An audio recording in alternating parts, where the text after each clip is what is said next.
Hello, everyone. This is Mike Ronchetti, and I'm excited to have a fellow business owner from Indiana with us today.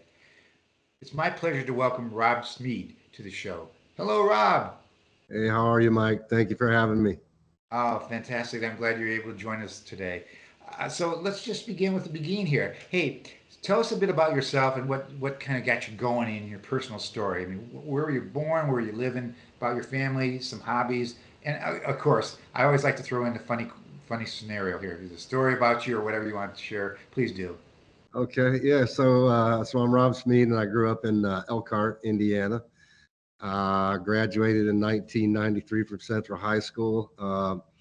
Had a heavy penchant interest in art all my life, and kind of have pursued interests related to art in my job opportunities throughout life. And it kind of led me down the avenue of tattoo. I was a tattoo artist since 1994, and then started a tattoo supply company in 2012. And I've been doing that ever since. I retired from tattooing in 2015 and have been running and growing my business ever since then. Some things that I like to do. I'm passionate about art, obviously. I like to write a lot. I have a lot of published articles in Skin and Ink magazine. I've kind of become an expert in the tattoo industry and kind of an industry leader. So I'm an Indiana State representative for the Alliance of Professional Tattooists. So yeah, I'm pretty heavily involved in the tattoo industry these days. Okay. Family, hobbies. Yeah. So my business is actually a family business. I run it with my ex-wife. We started it together. You're gonna have to excuse me. There's a train running by, so there's gonna be an editing opportunity here. I have train tracks right outside of here. So yeah, my business is a family business. I actually run it with my ex-wife. We're still 50-50 partners. And then my two daughters actually work for me as well. One of them is my operations manager, and the other daughter is our purchaser. So yeah, I'm with my family every single day here in the business. And I have two other sons as well. One lives in New York City, and my other youngest son lives in Japan. Wow. Yeah, Got great places to go to. yeah, I do. Okay, I'm going to ask a silly question. Any other hobby? I mean, obviously, art's your passion, and maybe that's your hobby too. Podcast. I do podcasting, digital art, hiking. I love to hike, love to travel, love to eat good food. I love to spend time with my fiance. Just all the normal stuff, hanging out with friends. But mostly I work. Okay, any funny story in there, or you want to pass on that? I mean, I could tell you a funny story. It's more related to, I guess, the funniest story that my family likes to tell. I don't know if it's appropriate for the interview or not, but I'll tell it to you anyway. There's a time where my kids were younger, and we used to go cut our own Christmas trees every Christmas. And well, my kids were pretty young at the time, and we're walking through this field, and they're arguing over what Christmas tree to get, and they're really starting to get agitated and annoying to me. So I had this saw in my hand, and I just threw this thing across the field. And I said, "You guys go cut the tree down yourself. I'm gonna go sit in the car." They like to bring that story up every Christmas now, so it's kind of one of those ones that's haunted me for the last 20 years.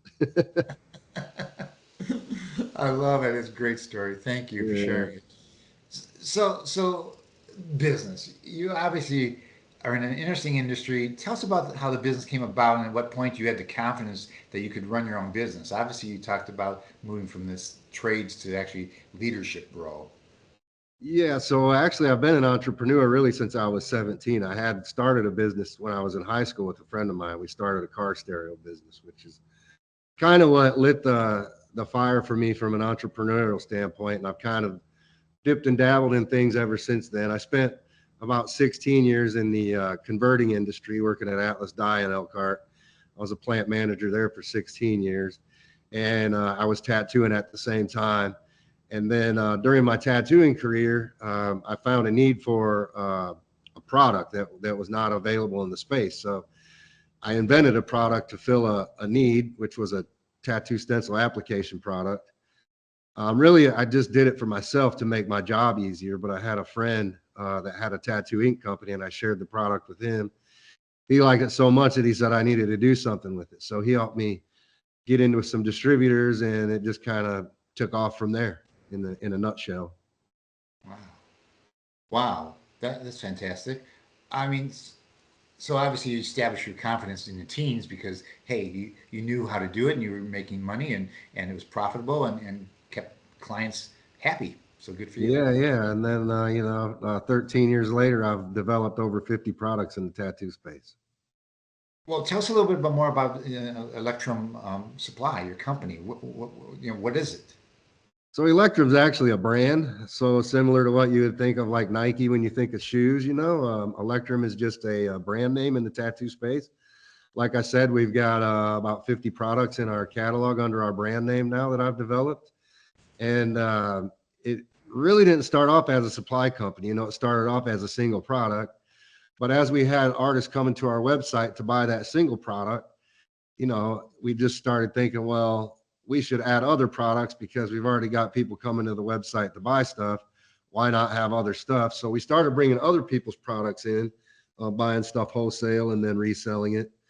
And then we also had the business to business where we were wholesaling our own products to other distributors. So we had two sides of the business. And then basically, I would just take all the revenue that we made and just churn it back into the business and continue to grow the business that way. Like I said, I was working a full-time job for 16 years. I didn't go full-time into my business until 2016. So I had a pretty solid plan to get out of working for other people and get on my own. Uh, well, applause, applause, because you did it, and it's not only you're thriving in it, so and enjoying it. Sounds like to this day, so that's fantastic. So, by the way, for anyone listening, check out the company in the link in the description below inside our activity, as well as go to their LinkedIn page and indicate you've seen this interview. That'd be great. So, it's fantastic. So let's share a story a little bit. A couple of things about your company and maybe about yourself, how you're impacted. Where someone maybe actually pushed you or inspired you that you could do it, and that impact you had, because obviously, maybe you're self-made, but at the same time, others get involved. Yeah, it's funny that you said self-made because it's not a term I really subscribe to. I always challenge people when they say that because I don't really feel like anyone's truly self-made, right? I feel like somebody opens doors for you or helps you with advice, even in the smallest form. Somebody gives you advice or pointers to help you overcome an obstacle or find a solution to a problem that you're having. And so, like I said earlier, one person that really helped me out was my friend Chris out in Oregon that owned a tattoo ink company. And he was someone that I admired, years before I ever developed a product. And I just admired the success that he had and really watched his company grow. And so when he got a hold of my product and he had such high praise for it and belief, so much so that he decided to open doors for me with his distributors. That's really what propelled me into the future that I'm in now. If it wasn't for him, I don't know that I would be sitting here where I'm at today, enjoying the level of success that we've had over the last 13 years. So he's definitely the one that stands out in the front of my mind when you ask that kind of a question. Hmm, fantastic. So, what's your biggest learning as a business owner then? I would say to avoid partnerships as much as you can, honestly. Through the last 13 years, I've taken on several partners in different ventures, and most of the time, those have not uh, turned out so great. I think it's been. I always try to find the silver lining in everything, so I would say it's definitely been learning opportunities, and there has been positive things that have come from them, but I think overall, for me, they've kind of set me back more than they've advanced us. So I really try to analyze partnerships with a lot more scrutiny now, and just really not get too excited over someone else's. Hang on one second. I got another train. It's like every 5 minutes in Elkhart. You hear I hear it? it. That's great. It's real. Hey, that's the economy moving right there. It is, especially in Elkhart. Hey, Cool. so, anyways, when it comes to partnerships, I really just try to analyze those with a lot more scrutiny and not really get too excited over someone's initial passion, because what I've learned more times than not is that generally people have a lot of passionate energy over an idea, but when it comes to actually applying the work that's required to get an idea from concept to reality, a lot of the people that I've been involved with from a partnership level, they really kind of peter out once the work starts. Once the requirement for the work starts happening, then they're like, "Ugh, I didn't really know this is what I was signing up for." Hmm. So Well said. I'm not sure I've had anybody approach that challenging question of, hey, do I partner or I go solo, and the benefits of each are there, but I can understand why you've experienced has been solo makes sense. So cool. That's great. So with that in mind, I mean, I'm going back to the question of your journey and gratefulness. You talked about your one friend who got you really positioned well with your ink world. Uh, Business growth overall might not be in your industry. It might be financing. It might be real estate. Whatever. Three other people you might be grateful and helpful with. I mean, so what they do and how they help you out. so I would say, like, probably the most prominent figures in my life were just business mentors that I've had along the way. In management. I did the Dale Carnegie class years ago. That was a huge, uh, I guess, opportunity for me to learn a lot of valuable insight into just how to operate as a person to be successful with dealing with other people, and how to leverage relationships, and that's been one. And then just other entrepreneurs, really. I mean, I was in real estate for a while. I mean, I've really lived a very interesting life in regards to different avenues that I've walked down, and I've had exposure to so many people, and so many opportunities to learn things from people. Like Jason Lippert. I don't know if you know who Jason is. He's another guy that I look up to a lot, and see his success, and he's an inspirational person to me. Just yeah, anybody that's just really killing it out there. I just really like to absorb what they're doing, try to see what's working for them, and try to see if I can implement those kinds of things in my life and my business.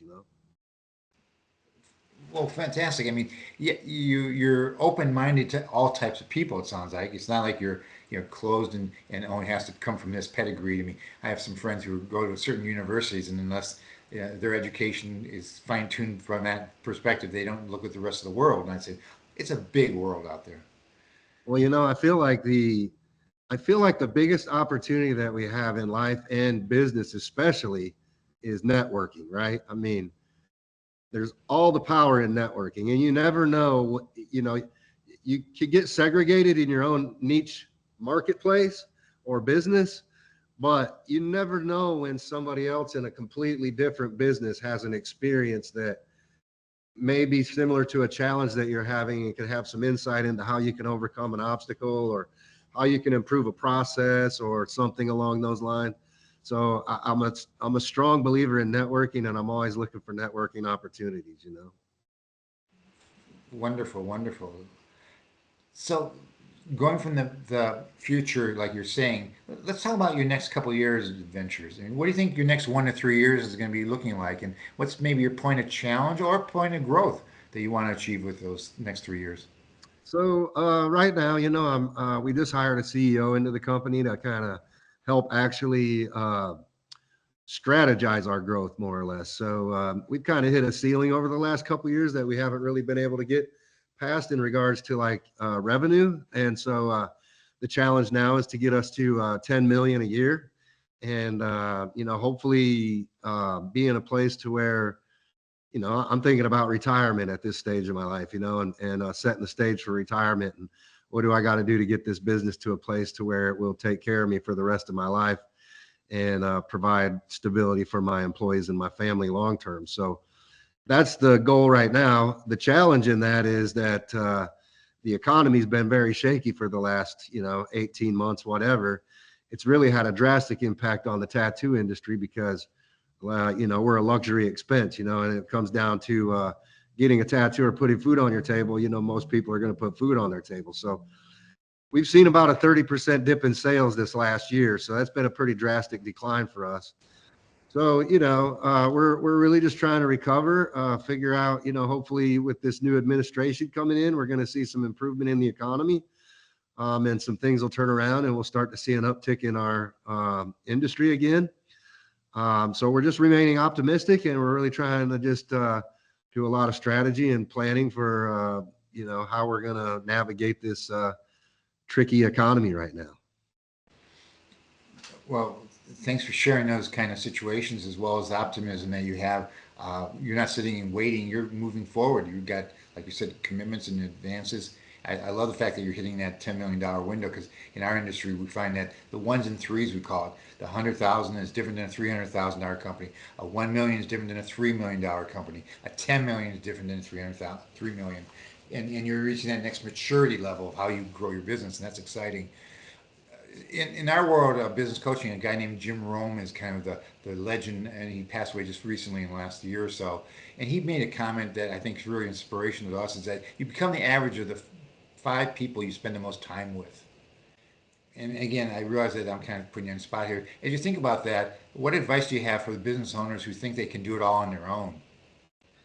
Well, I would say, you know, always trust your instincts. I've learned that in business. I think as an entrepreneur, you're always your thinking and thought process is constantly challenged, be it by your own subconscious or be it by other people in your organization. But as a leader of your industry, I feel like in your business, I feel like your gut usually has the right answers for you. You just got to learn to trust what your instincts are telling you and the direction to take your organization.